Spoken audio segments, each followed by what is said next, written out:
اول نن ډېر خوشاله یم، ډېر د خوشحالۍ احساس کوم چې داسې ماحول ده ټولو دوستانو لپاره ده، ټولو هموطنانو لپاره ده. کله د ورزش ګټې زه خلاصه درته کله چې تاسو ورزش کوئ ستاسو وجود کې د خوشحالۍ هورمون ډېرېږي، همیشه خوشحاله اوسئ، سترس مو کمیږي. نو ورزش بهترینه لار ده، لکه څنګه چې وایي کومه ټولنه کې چې ورزش کم وي هلته به د ډاکټران به ډېر وي. نو د ورزش فایدو کې که تاسو ګرس نه وغږېږو بیا هم کمه ده. د ډاکټر اوله مشوره ده اکثریت مریضانو ته چې ورزش وکړئ. نو خدای د افغانستان آباد کړي. زه نن واقعا د خوشحالۍ احساس کوم چې داسې ماحول کې داسې سټنډرډ جیم جوړ شوی ده. ډېر خوشحاله یم، په دې مطمئن یم چې د دوکانداران دلته چې دي د هغه چا څخه چې دا بزنس کړی دا ټول خوشحالي داسې وګوري.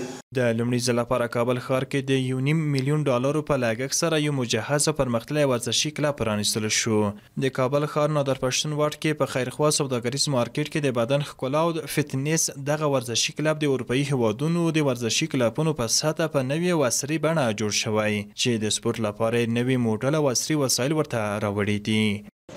اسکای پاور جیم دارای ماشین‌های مجهز و استاندارد میباشد و ماشین‌آلات ما جدید و بی‌نظیر میباشد و در بخش جیم و فتنس خدمات جیم همروزه، خدمات فتنس همروزه، خدمات اسپیشل ترینینگ،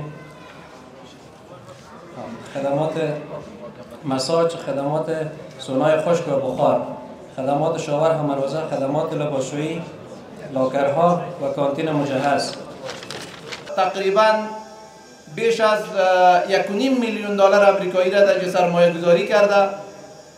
سپاسگزاری و امتنان میکنم و از تمام تجار عزیز و خود خواهش میکنم که در راستای فرهنگسازی ورزش چون یک وجیبه ماست به خاطر حفظ صحه ما و تن سالم ما این برنامه را تقویت کنیم و این برادر ما را تشویق بکنیم و همراهش باشیم.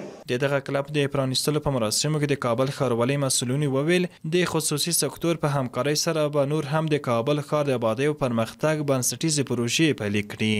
امروز که برادر ما این قربانی را داده یکی از مراکز بسیار پیشرفته مدرن و عصری را به خدمت همشهری‌های عزیز کابل آماده کرده، ما به نمایندگی از شهروالی کابل از اینا قلباً سپاسگزار و تشکری میکنم و شهروالی کابل در کنار چنین تاجران و جوانان ما ایستاد است. د یادونې وړ ده چې خیرخوا سوداګریز مارکیټ یو کال مخکې د کابل ښار په یوه مهمه سیمه نادر پښتون واټ کې په یوې نوې او عصري بڼه جوړ او ګټې اخیستنې ته وسپارل شو چې د نړۍ د پرمختللو هیوادونو په شان پکې ښې اسانتیاوې شتون لري.